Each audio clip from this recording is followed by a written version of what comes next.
राकेश कुमार हमारे साथ मौजूद हैं झारखंड से अपना सवाल पूछने के लिए। राकेश जी नमस्कार, बताइए क्या सवाल है आपका। मैडम मेरा सवाल था कि मंथली हमारा 18,000 का मेरा एसआईपी है, जिसमें एबीएसएल का फ्लेक्सी कैप है, एमएनसी है, स्मॉल कैप है और एचडीएफसी का डिफेंस फंड है और निपॉन इंडिया का मल्टी कैप और स्मॉल कैप है। टोटल 18,000 महीने का है और उसका वैल्यू अभी 1 लाख के आसपास है। ओके। तो ये हम चाह रहे थे 13 से 15 साल का थोड़ा एस्टिमेट चाह रहे थे कितना वैल्यू हो सकता है इसका, 13 to 15 ईयर्स टेन्योर। पूछ लेते हैं सर, क्या सजेशन रहेगा आपके लिए। तो 15 ईयर्स का इनका होराइजन है। वैसे तो 1 करोड़ का लक्ष्य लेके चल रहे हैं, लेकिन 18,000 की एसआईपी है, 2 लाख के आसपास की इनकी पोर्टफोलियो की वैल्यू है।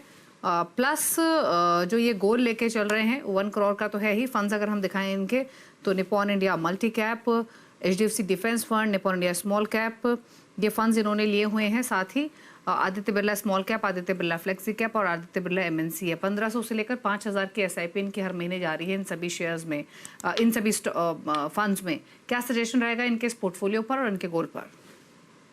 जी, देखिए राकेश जी, जहाँ तक आपने लक्ष्य का जो निर्धारण किया है कि 10 साल में आप कितनी रकम इकट्ठा कर पाएंगे आपकी करंट सिप के चलते, तो अगर मैं 12% की रेट को अज्यूम करूं तो 18,000 रुपये मंथली सिप से आप लगभग 1 करोड़ की रकम इकट्ठा कर लेंगे। मैं यहाँ पर आपकी जो लमसम रकम है ऑलरेडी निवेश जो किया हुआ है उसको भी अज्यूम कर रहा हूँ कि वो 12% से बढ़ेगी, तो वहाँ पर आपके कुछ 10 लाख रुपए जमा हो जाएंगे और सिप के जरिए कुछ 90 लाख के आसपास, तो 1 करोड़ के रकम आसपास आप जमा कर सकते हैं। कोशिश कीजिए कि आप अपनी सिप को लगातार बढ़ाते रहें आने वाले सालों में।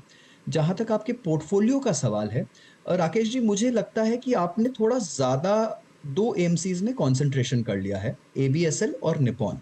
देखिए, स्कीम्स गलत नहीं है, स्कीम्स का प्रदर्शन भी काफ़ी अच्छा रहा है जो आपने चुनाव किए हैं उनका, स्पेशली कुछ जो निपॉन की स्कीम्स है उनका प्रदर्शन काफ़ी शानदार रहा है।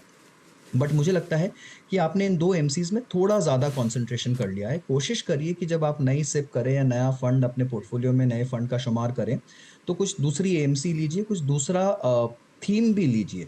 तो आपके पोर्टफोलियो में अभी सेक्टोरल फंड और स्मॉल कैप का एलोकेशन भी थोड़ा ज़्यादा है, निपॉन और आदित्य बिरला एमसी का एलोकेशन भी थोड़ा ज़्यादा है। मैं ये नहीं कह रहा कि आपको इन्हें कम करना है।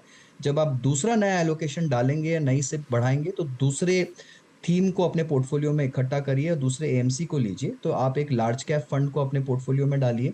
यहाँ पर आप Pru ICICI Nifty 50 index fund ले सकते हैं। स्मॉल कैप को थोड़े टाइम के लिए इकट्ठा मत करिए अपने पोर्टफोलियो, एज इन नया स्कीम मत डालिए उसका अपने पोर्टफोलियो में।